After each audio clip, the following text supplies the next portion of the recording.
Alors Chloé, petite prolongation du tournage qu'on vient de faire. Est-ce que tu peux nous expliquer les choix de photos que tu as faites pour ce tournage? Les choix de photos, donc en fait la première photo, déjà les photos c'est sur le thème de la mer. Donc du coup c'est parce que je suis originaire du bord de mer et je vis actuellement aussi en bord de mer. La première photo c'est pourquoi sur le sable pieds nus. C'est parce que j'ai une image quand j'étais enfant, c'est de me voir cette difficulté de marcher pieds nus sur le sable, et c'est ça qui a été vraiment le déclencheur pour mes parents de me dire je pense que notre fille Chloé a quelque chose à ses jambes. Donc c'est pour ça que je l'ai choisie. Ensuite la deuxième image sur les rochers, parce que c'est vrai que c'est pas facile pour tout le monde de marcher sur les rochers. Oui. Et du coup je voulais vraiment montrer que du fait de mes chaussures orthopédiques, je pouvais marcher sur les rochers. Donc c'était vraiment, et ça correspond un peu à mon adolescence aussi. La troisième image, c'est sur l'eau, parce que c'est vrai que l'eau c'est la vie, on vient de l'eau, et du coup voilà, je voulais montrer quelque chose d'un peu peut-être pas surréaliste, mais voilà, l'eau je trouvais que c'était important pour finir un peu ce film en fait. Et le petit scénario que tu as choisi, la plage, les rochers, l'eau. Donc sur la plage, on t'imagine nos enfants pieds nus. Tout à fait, c'est ça. C'est le moment de la découverte de la maladie. Oui, c'est ça, voilà. C'est vrai que ça a été ce moment-là où c'est vrai que sur une longue distance, j'avais du mal à marcher. Donc c'est vraiment ça. La première image, comme tu dis, Catherine, c'est vraiment l'enfance. C'est vraiment la découverte de la maladie. Et donc c'est vraiment... Puis pieds nus, c'est là qu'on se rend compte qu'on a du mal à marcher. Parce qu'avec des chaussures, c'est peut-être plus difficile à s'en rendre compte. Donc c'était 11 ans. Est-ce que c'est quelque chose de douloureux? Non, c'est pas douloureux. C'est pas du tout. D'accord. Non, pas du tout. Donc c'est juste les adultes autour de toi qui identifient tes problèmes de motricité. Voilà, c'est tout à fait ça. Voilà, d'accord. C'est tout à fait ça.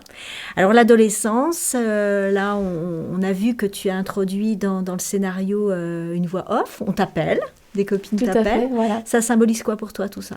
Ça symbolise finalement que malgré les difficultés et le handicap, on peut être entouré, et je pense que c'est ce qui me caractérise. C'est en fin de compte, c'est être bien entouré, c'est important. Et du coup, c'est montrer que finalement, moi j'étais une adolescente comme tout le monde, peut-être pas avec des chaussures qu'on trouve dans les magasins classiquement, mais c'est ce qui fait la différence. Donc c'est montrer ma joie de vivre, montrer que finalement ces chaussures orthopédiques me permettent de pouvoir avoir une vie normale, même si j'aime pas trop ce mot-là. Donc voilà, c'est vraiment, c'est la vie, c'est les autres tours, c'est la joie de vivre, c'est vraiment ça. La troisième phase, c'est là on te voit avec l'appareillage et tu marches sur l'eau. Voilà, quelle symbolique. Voilà, c'est et ça. Tu vas chercher un ballon sur l'eau, il me semble. Oui, c'est tout à fait ça. Voilà. C'est vrai que je trouvais que c'était parce que l'appareillage, c'est quelque chose ça a été une découverte vraiment inattendue. Et puis je trouve que l'eau, c'est vraiment... l'eau, elle nous surprend en fait. C'est vraiment... C'est à la fois, c'est un milieu, à la fois, on en a peur.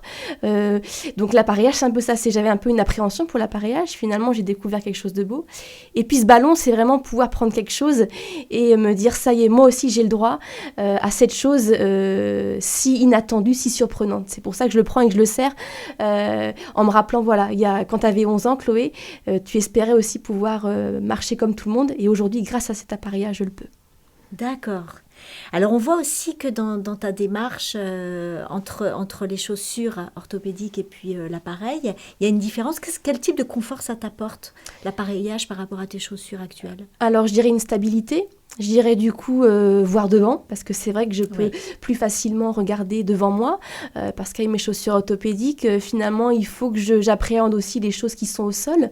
Donc c'est vraiment ça en fait. On voit bien sur le fait que je ne déhanche pas, le fait que je suis plus sûre de moi, j'ai plus d'emprise dans le sol. C'est vraiment ça. Et donc les chaussures vont te permettre ça. Est-ce qu'ils vont te permettre aussi de développer une activité physique ou qu'est-ce que ça va changer dans tes muscles, physiquement pour toi? En fait, ça permet, d'une certaine manière, ça permet de remplacer mes muscles. Donc du coup, ça me permet de faire des choses que je ne pouvais pas faire avant. Donc je peux courir, je peux marcher beaucoup plus vite, je peux courir dans les bras, enfin toutes ces choses-là. Donc voilà, c'est vraiment pour avoir une activité beaucoup plus importante que celle que j'ai aujourd'hui. La finalité de ce projet, de réaliser un site internet, de mettre en scène un petit scénario, tu peux nous expliquer pourquoi? Pourquoi c'est vrai que c'est... Alors, c'est beaucoup de choses, mais là, c'est vrai que c'est par rapport du coup à l'appareillage, c'est-à-dire que l'appareillage, toute chose a un coût. Oui. Donc, cet appareillage donc, qui se prénomme Pneumaflex, du coup, est un coût. Donc, moi, comme j'ai les 2 jambes prises, forcément, on paye 2 fois. Donc, du coup, c'est un coût de 3 000 €. Donc c'est vrai, créer ce site, c'est aussi pouvoir faire appel à la générosité des gens autour, quels qu'ils soient, et puis aussi permettre à d'autres personnes de se dire « Ah, mais finalement, moi aussi, j'ai cette maladie, je pourrais aussi avoir cet appareillage. » Donc c'est à la fois un projet personnel, mais qui à la fois, je veux qu'il y ait, comment dirais-je... que ça devienne en fait plutôt collectif, enfin que chacun puisse adhérer à ce genre de choses. Et du coup, le fait, quand on fait appel aux dons, c'est un peu particulier parce que je ne suis pas quelqu'un qui fait appel forcément aux autres. Donc là, c'est montrer aux gens que par ces vidéos, j'aurais pu mettre un lien par exemple de Pneumaflex, mais les gens ne se seraient pas identifiés à moi. Ils auraient dit oui, bon d'accord, elle a cet appareil-là, mais est-ce que réellement elle en a besoin? Donc du coup, là, on voit bien les différentes étapes. Et du coup, voilà. Donc voilà, je fais appel par ce site à la générosité des personnes qui m'entourent et puis aussi d'autres personnes.